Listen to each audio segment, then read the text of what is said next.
참 좋으신 하나님, 오늘도 이 새벽 주님 앞으로 우리를 불러주시니 감사합니다.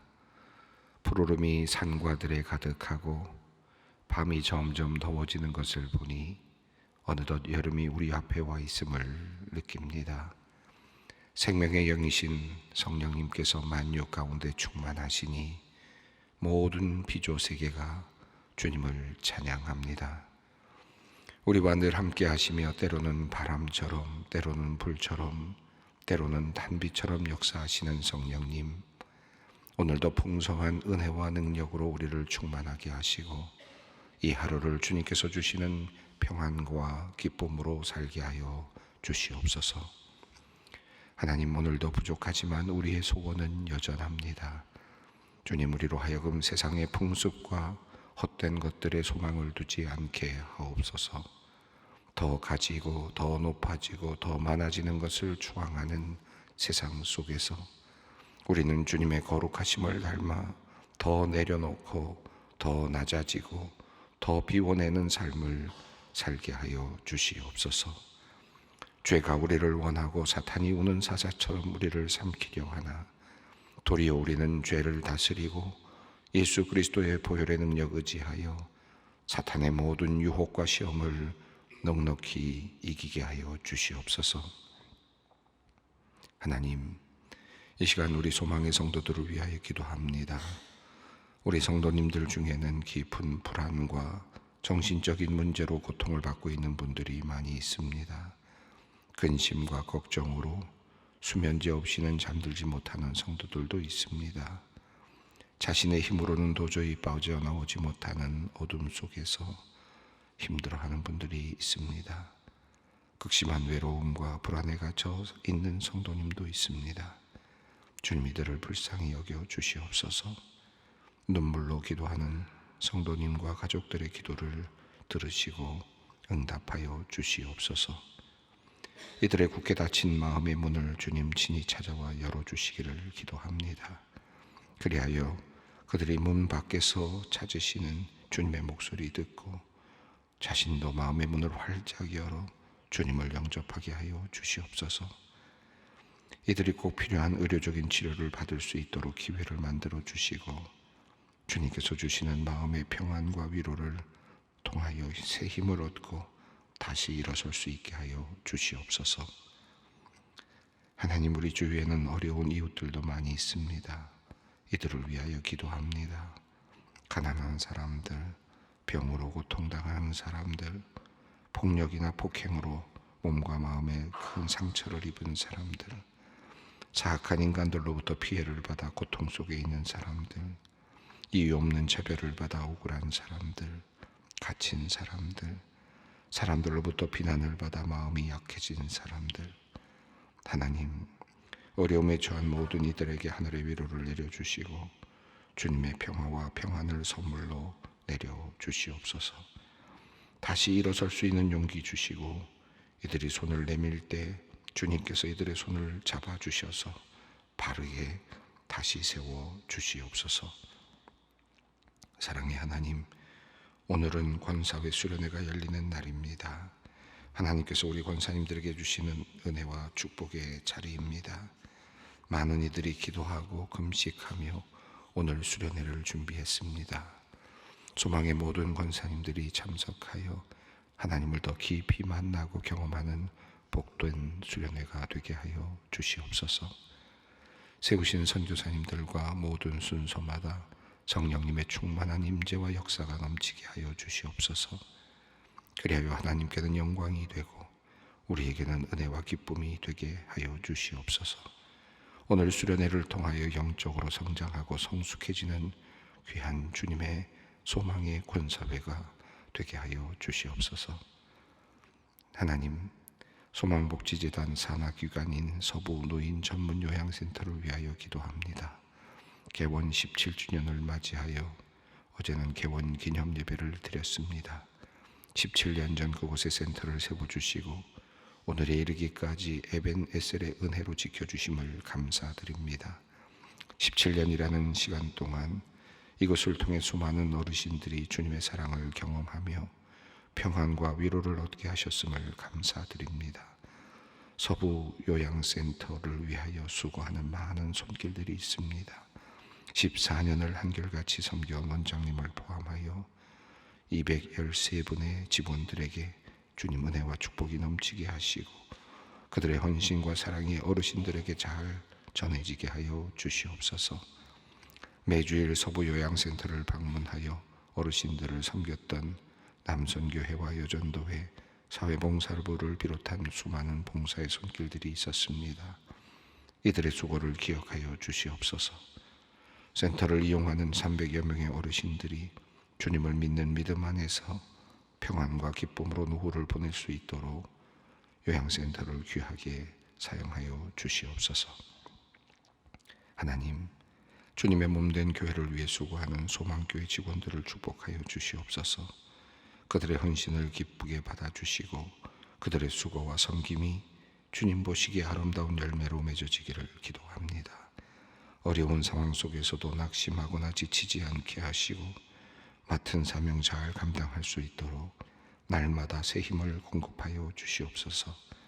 무엇보다도 감사와 평안한 마음 잃지 않게 붙잡아 주시고 이 땅에 하나님의 나라를 확장해가는 주님의 거룩한 손과 발로 귀하게 쓰임받게 하여 주시옵소서. 성령께서 직원들의 가정에도 친히 찾아가 주시기를 기도합니다. 때마다 필요한 모든 것들을 풍성하게 채워주시고 영육 간에 강건하며 사랑과 화목이 넘치는 가정 되도록 인도하여 주시옵소서. 특별히 임기를 마무리하고 은퇴하시는 사무처장님의 수고를 기억하여 주시옵소서. 성도들을 돕고 교회를 든든히 세우기 위해 불철주야 노력한 시간들을 주님께서 하십니다. 이들이 흘린 사랑의 눈물과 땀방울을 주님께 드려진 거룩한 제물로 받아주시고 또한 이들의 믿음과 섬김의 발자취가 좋은 전통으로 이어질 수 있도록 역사하여 주시옵소서. 앞으로 걸어가는 모든 인생길 가운데 주님께서 친히 함께 하셔서 날마다 복되고 형통한 삶이 되도록 은혜를 내려 주시옵소서. 이제 말씀 앞으로 나아갑니다. 이 새벽 우리의 잠든 영혼을 흔들어 깨우시는 성령의 충만한 말씀 그리고 은혜를 내려 주시옵소서. 예수 그리스도의 이름으로 기도 올리옵나이다. 아멘. 오늘 주시는 말씀입니다. 베드로후서 2장 17절로 22절 말씀입니다. 베드로후서 2장 17절로 22절까지 말씀을 함께 봉독하겠습니다. 이 사람들은 물 없는 샘이요 광풍에 밀려가는 안개니 그들을 위하여 캄캄한 어둠이 예비되어 있나니 그들이 허탄한 자랑의 말을 토하며 그릇되게 행하는 사람들에게서 겨우 피한 자들을 음란으로써 육체의 정욕 중에서 유혹하는도다. 그들에게 자유를 준다 하여도 자신들은 멸망의 종들이니 누구든지 진 자는 이긴 자의 종이 됨이라. 만일 그들이 우리 주 대신 구주 예수 그리스도를 알므로 세상의 더러움을 피한 후에 다시 그 중에 얽매이고 지면 그 나중 형편이 처음보다 더 심하리니 의의 도를 안 후에 받은 거룩한 명령을 저버리는 것보다 알지 못하는 것이 도리어 그들에게 나으리라.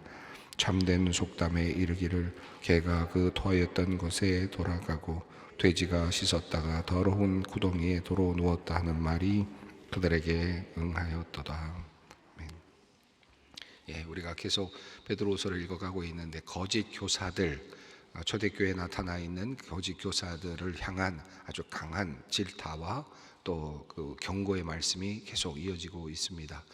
지난 시간에 우리는 거짓 교사들의 실체에 대해서 우리 베드로 사도가 주는 말씀을 우리 함께 읽어 보았습니다.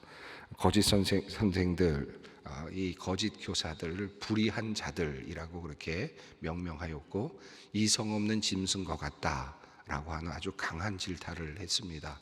특별히 알지도 못하면서 아는 척하는, 제대로 알지도 못하면서 깨달은 척하는 작은 지식을 가지고 작은 깨달음을 가지고 그 하나님을 재단하고 또 신앙을 도리어 곡해시키는 그와 같은 엄중한 잘못을 저지르고 있는 그런 거짓 교사들, 그러니까 어찌 보면 눈먼 장님이 또 장님을 인도하는 것과 같은 것이라고도 할 수 있겠는데 그의 폐해를 말씀을 하였습니다. 그들의 실체도 어느 정도 드러내 보여주었는데 어리석은 그런 모습들을 보여주었고, 또 성적인 그런 탐닉이 그들에게 있고 음흉한 눈으로 바라보는 그런 모습들이 드러나고, 또 탐욕에 관한, 그래서 탐욕에 단련된 모습으로 그렇게 표현이 되어 있었습니다. 그러니까 탐욕스럽고 또 성적으로도 타락해 있는, 그러나 그것을 도리어 어떤 깨달음이라고 말하면서, 잘못된 깨달음을 깨달음이라고 말하면서 도리어 사람들을 호도하고 있는 그와 같은 그런 아주 참으로 안타까운 그런 일들이 일어나고 있는 것을 지금 사도 베드로는 지금 지적하고 있습니다. 사실은 이 세상에 깨달았다라고 말하면서 뭔가를 이야기를 하고 있는데, 또 이성적으로 본다면 뭐 그것도 꽤 일리가 있는 말처럼 보인다라고 느껴지는 그런 것들이 꽤 있죠. 그런데 실제적으로는 하나님의 뜻을 배반하고 하나님의 뜻과 멀리 떨어진 것들을 실행하고 부추기는 그런 일들이 참 많이 있습니다.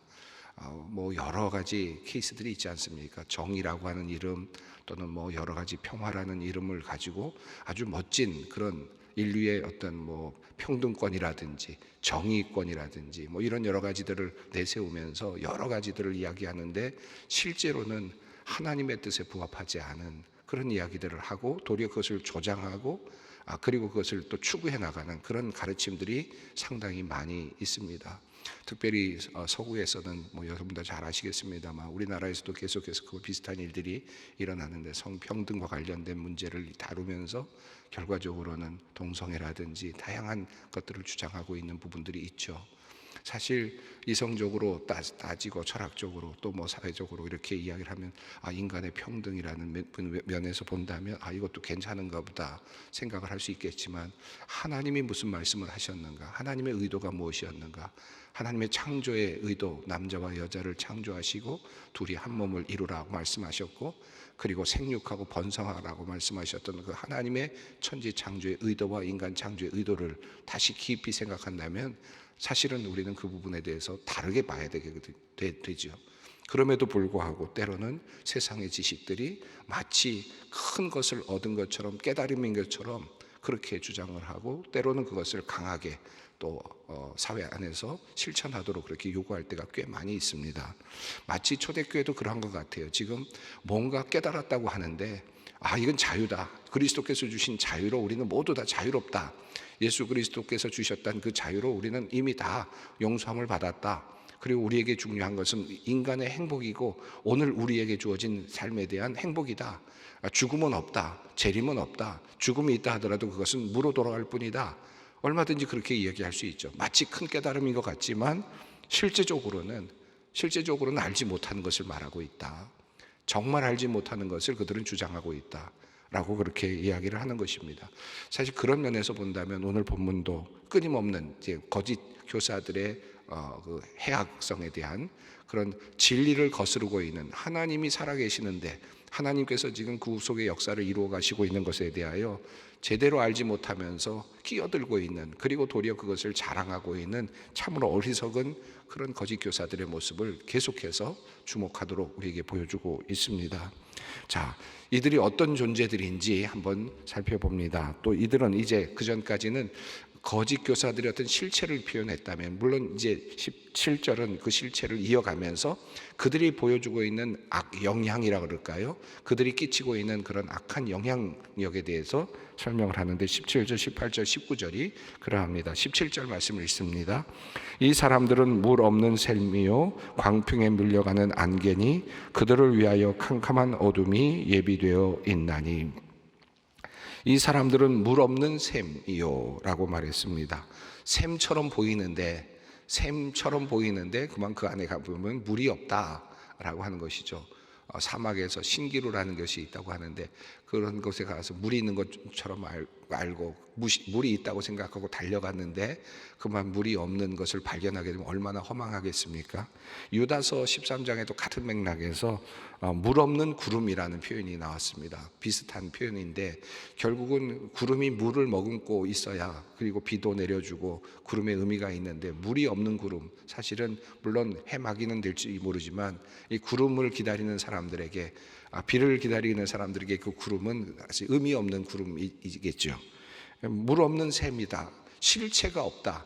꼭 필요한 것이 담겨져 있지 않은, 모양만 갖춰져 있는, 그럴듯해 보이는데 거기에는 생명이 없다 라고 하는 의미입니다. 물이라는 것은 또 생명력을 의미하지 않습니까? 그러니까 물은 우리에게 생명을 주는 것인데, 근데 그만 물이 없는 그런 샘이다. 모양만 갖춰져 있는, 우리를 정말 가란 우리 영혼을 채워주지 못하는 그와 같은 것이다 라는 것이죠.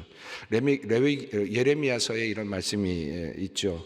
너희가 두 가지 악을 행하였다라고 말씀하시면서 생수의 근원인 나를 버린 것, 이것이 첫 번째다 라고 말하고, 두 번째 너희가 웅덩이를 판 것인데 그 웅덩이는 터진 웅덩이다 라고 말씀하셨던 그 예레미야서의 말씀 2장 13절의 말씀이 있죠. 이 말씀도 같은 맥락인 것 같습니다. 자, 생수의 근원이 되는 하나님은 버리고, 그러니까 정말 그 물의 근원지인 그 하나님은 버리고 터만 팠는데, 웅덩이만 팠는데 마치 그럴듯한, 내가 그것을 파놓으면 거기에 물이 들어가 있을 것으로 생각할지 모르지만, 생수의 근원이 없는데 어떻게 물줄기를 잡지 못했는데 어떻게 거기에 아무리 그런 웅덩이를 파고 물이 들어올 거라고 생각해도 물이 들어오겠습니까? 그리고 진정한 깨끗한 물이 들어와야 되는데 더러운 물을 받아들인다면 그 물이 무슨 의미가 있겠습니까? 그런데 더더군다나 예레미야서가 말한 것처럼 웅덩이는 파고 모양은 갖췄는데 그만 한쪽이 터져 있어서 실제로는 물을 가둘 수도 없는, 그 생수를 가둘 수도 없는 그런 터다 라면 그 얼마나 허무한 웅덩이를 판 것입니까? 여기 물 없는 샘이다. 거짓 교사들이 이야기하고 있는, 주장하고 있는 이 내용은 실제로는 우리에게 진정한 생명을 주지 못하는 그런 것이다 라고 하는 것입니다. 또 한 가지 17절 후반부에 광풍에 밀려가는 안개와 같다라고 그렇게 표현을 했습니다. 광풍에 밀려가는 그 안개, 그러니까 결국은 곧 사라질 운명이죠. 금방 광풍에 밀려가는 거니까 얼마나 쉽게 사라지겠습니까?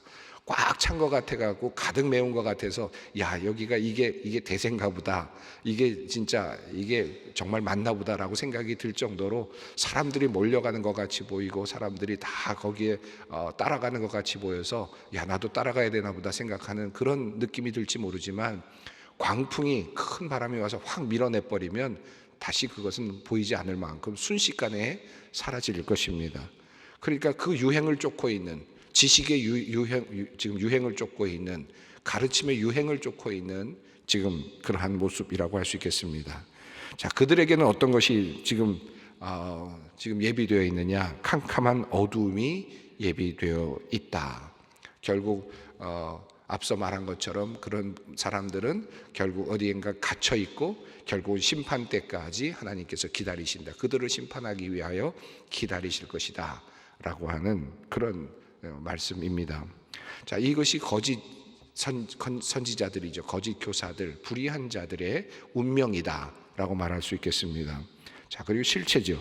자, 18절 말씀을 읽습니다. 그들이 허탄한 자랑의 말을 토하며 그릇되게 행하는 사람들에게서 겨우 피한 자들을 음란으로써 육체의 정욕 중에서 유혹하는도다.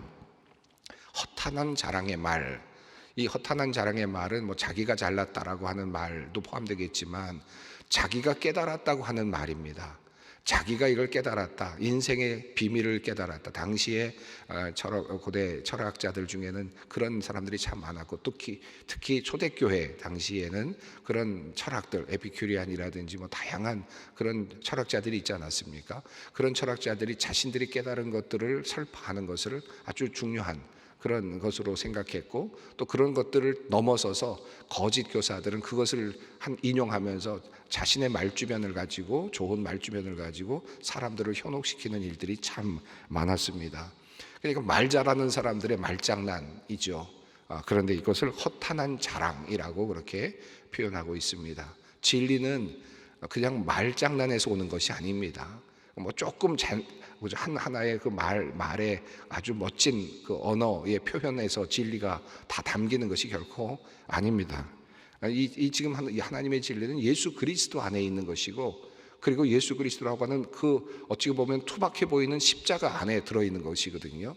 그런 면에서 본다면 허탄한 자랑, 지금 그들은 지금 뭔가 안다고 말하지만 거짓된 것들을 지금 자랑하고 있을 뿐입니다. 그리고 더 재미있는 것은 그릇되게 행하는 사람들에게서 겨우 피한 자들을, 이 말은 새로운 신자들, 하나님께로 돌아온 사람들, 잘못된 가르침에서 이제 막 다시 하나님께로 돌아와서 이제 예수를 의지하고 그리고 구원의 길을 따라가려고 하는 그런 초신자들이라고 표현할 수 있겠는데, 그런 사람들을 신앙에 막 이제 출발을 하고 있는, 교회에 나와서 막 신앙생활하고 있는 사람들을 음란으로서 육체의 정욕 중에서 유혹을 한다, 자유롭다라고 하는 그런 것들을 가지고 음란한 그런 육체의 정욕을 부추긴다 라고 이렇게 이야기를 합니다. 물론 여기에는 성적인 음란함이 주된 내용이겠습니다만은 탐욕도 있을 것이고, 이것도 다 같은 맥락의 육체의 정욕이겠죠. 탐심을 자극할 수도 있겠고, 명예욕을 자극할 수도 있겠고, 그리고 또 성적인 그런 유혹을 자극할 수도 있겠고, 다양한 육체의 정욕들을 자극하는, 그러니까 하나님을 믿는데 도리어 육체의 정욕을 더 자극해서 극대화시켜 나가는 잘못된 가르침을 지금 가르치고 있다라고 그렇게 표현합니다. 자, 19절 말씀입니다. 그들에게 자유를 준다 하여도 그들은 멸망의 종들이니 누구든지 진 자는 이긴 자의 종이 됨이라. 그들은 자유롭지만 그 자유, 하나님께서 주신 그 자유를 자유로 받아들이지 않고 도리어 멸망으로 가는 자유로 받아들이고 있다. 그러니까 멸망으로 가는 자유, 하나님께서 주신 그 자유를 결과적으로 멸망으로 가는 자유로 받아들였다. 이게 아담과 하와가 가졌던 자유였지 않습니까? 에덴 동산에서 하나님께서 선악과도 따먹을 수도 있는 자유를 주셨는데, 물론 생명나무의 열매도 따먹을 수 있는 자유를 주셨죠. 모든 것을 다 먹을 수 있고 그리고 그것에서 행복하게 살 수 있는 자유를 주셨는데, 그들은 그 중에서 특히 멸망으로 이끌어지는 자유를 선택합니다. 이게 선악과를 따먹는 거 아닙니까? 인간의 속성인데, 근데 그만 그 인간의 그 모습이 그대로 지금 나타나고 있음을 표현하고 있습니다. 자유를 준다 해도 그들은 멸망하는 길로 가는 자유밖에 없다라는 것입니다. 여기 당시에 하나의 경구가 나오는데요, 속담 같은 것이 나오는데, 누구든지 진 자는 이긴 자의 종이 됨이니라 라고 하는 말은 결국 진 사람은 이긴 자의 노예가 될 수밖에 없다 라고 하는 그냥 일반적인 표현입니다. 여러분, 당시 고대 시대에는 여러 전쟁들이 있었고, 전쟁에서 패한 사람들은 노예가 되지 않습니까? 그럼 노예가 되면 자기 마음대로 살던 자유인이 그 사람의 그 방식을 따라서, 주인의 방식을 따라서 살아갈 수밖에 없고, 주인의 명령을 따라 살아갈 수밖에 없죠. 그와 똑같은 것입니다. 죄에게 진 사람은, 정욕에 그만 무너진 사람은 그 정욕의 방식대로 살아갈 수밖에 없다. 그의 방식으로 결국은 살아갈 수밖에 없다. 특정한 악한 습관과 죄의 패배, 그 하나의 그 죄의 패배를 하게 된다면 결국 그것의 노예가 되어서 살아갈 수밖에 없다라고 하는 것입니다.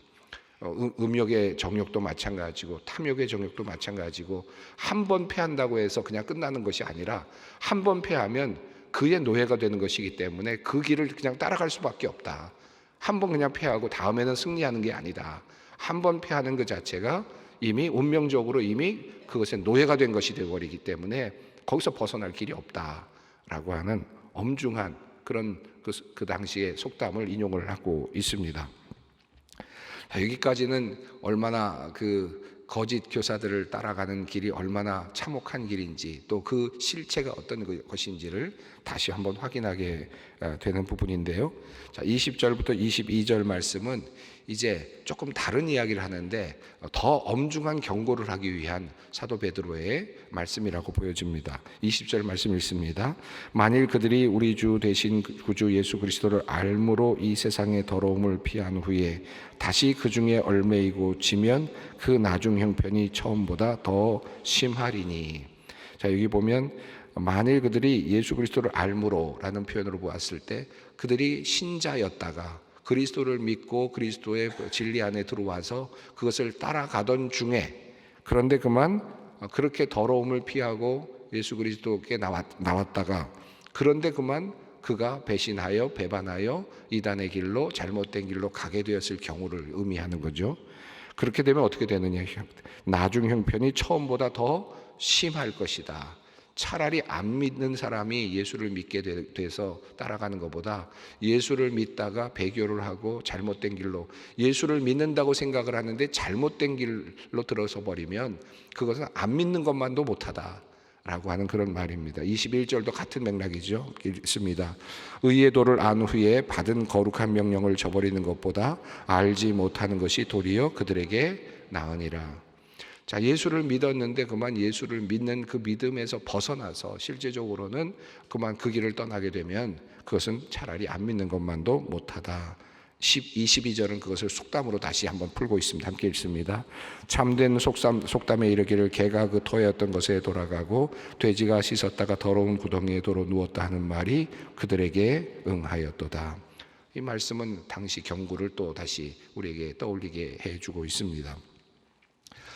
우리가 그리스도인으로서 살아가면서 믿음의 생활을 하는데 이 말씀은 굉장히 엄중한 말씀이라고 생각합니다. 과거에는 그래서 이 말씀 때문에 예수를 믿었다가 죄를 지면 그러면 도리어 안 믿었던 것보다 못하다라는 말을 세례받는 것으로 이렇게 이해를 해서 세례를 미루는 일들이 초대교회에 상당히 많이 있었고, 또 중세 이렇게 초대교회 당시 초기 당시에는 그런 일들이 참 많이 있었다고 합니다. 이제 나중에는 또 원죄를 제거하는 능력이 있다 그래서 또 빨리 받아야 된다고 생각을 해서 태어나자마자 빨리 주는 그런 습관이 세례 습관으로 이렇게 방식으로 자리 잡았지만, 초대교회 당시에는 이 말씀, 이런 말씀에 근거를 해서 차라리 내가 죽기 전에 세례를 받았다가 배교하거나 실패하면 내가 그 죄가 더 중하다고 하니까 세례를 나중에 받겠다, 죽기 전에 받겠다. 이 콘스탄티누스도 사실은 그렇게 나중에 받는 일이 있고, 그 다음에 그 외에도 많은 사람들이 죽기 전에, 근데 언제 죽을 줄 압니까? 근데 이게 문제죠. 물론 죽기 전에 받아서 자기 죄를 경감시키겠다라고 하는 그런 마음으로 살았던 그런 흔적들도 기독교 역사에 있습니다. 이 말씀은 그런 의미를 이야기하고 있는 것은 아니죠. 세례를 받은 다음에 그 죄가 쌓이면 더 중하니까 죽기 직전에 세례 받으라고 하는 그런 가르침을 주는 것은 결코 아닐 것입니다. 중요한 것은 우리가 예수 그리스도를 믿고 그리고 바른 교훈을 따라가야 되는데도 불구하고 예수 그리스도를 믿는다라고 하는 그런 공동체 안에 잘못된 신앙, 잘못된 하나님관, 그리고 잘못된 신앙의 내용을 가지고 비뚤어진 신앙의 삶을 살아가고 있는 사람들이 있다라고 하는 것이고, 그 부분이 사실은 굉장히 엄중한 그런 문제다라고 하는 사실을 우리에게 알려주고 있는 것입니다.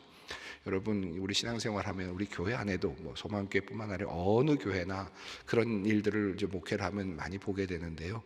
정말 그리스도를 나의 구주로 고백하고 그리고 정말 그 은혜를 감사하고 그 구원의 기쁨을 가지고 또 그 견인의 삶을 살아가고 성화의 삶을 살아가려고 하는 그런 참 아름다운 교인들도 참 많이 있지만, 그런데 예수 그리스도를 믿고 또 교회 생활을 하고 신앙 생활을 하는데 교회 안에 와서 봉사도 하고 여러 가지 활동도 참 많이 하는데 실제적으로는 하나님께서 주시는 그런 마음으로 하기보다는 탐욕, 명예욕, 그리고 어떤 욕심, 어떤 심지어는 성적인 탐심, 이런 여러 가지들이 작동하면서 일을 만들어가는 분들을 종종 보게 됩니다. 사실 그런 분들을 지금 말하고 있다고도 볼 수 있습니다. 크리스찬 같죠. 신앙인 같은데 실제적으로는 신앙의 길에서 이미 벗어난, 그리고 도리어 그것을 마치 신앙인 것처럼 자랑하고 있고 이게 신앙인이다라고 도리어 확신하고 있는 잘못된 길을 가고 있는 분들도 보게 됩니다. 그것은 지금 하나님을 온전하게 따라가는 길이 아니다라고 하는 그런 엄중한 경고의 말씀으로 받을 수 있을 것입니다. 요즘 읽어가는 본문 말씀은 굉장히 무겁고 부담이 되긴 합니다. 그러나 나를 향해서, 그러나 항상 말씀은 나를 향해서 다시 보게 해야 되기 때문에 이 엄중한 말씀, 이건 누구를 위한 말씀이다라고 보기보다는 내가 혹시 이 길에서 벗어난 것은 아닌가, 이 말씀에 해당자는 아닌가, 자기 자신을 돌이켜서 한번 이 말씀을 비추어 볼 수 있는 그런 지혜가 우리에게 필요할 것입니다. 저를 포함해서 우리 모두가 이 엄중한 주님의 말씀을 늘 다시 한번 나에게 비추어 볼 수 있는 귀한 지혜로움의 시간이 되기를 바랍니다. 함께 기도하겠습니다. 하늘에 계신 우리 아버지, 아버지의 이름을 거룩하게 하시며 아버지의 나라가 오게 하시며 아버지의 뜻이 하늘에서와 같이 땅에서도 이루어지게 하소서. 오늘 우리에게 일용할 양식을 주시고 우리가 우리에게 잘못한 사람을 용서하여 준 것 같이 우리 죄를 용서하여 주시고 우리를 시험에 빠지지 않게 하시고 악에서 구하소서. 나라와 권능과 영광이 영원히 아버지의 것입니다. 아멘.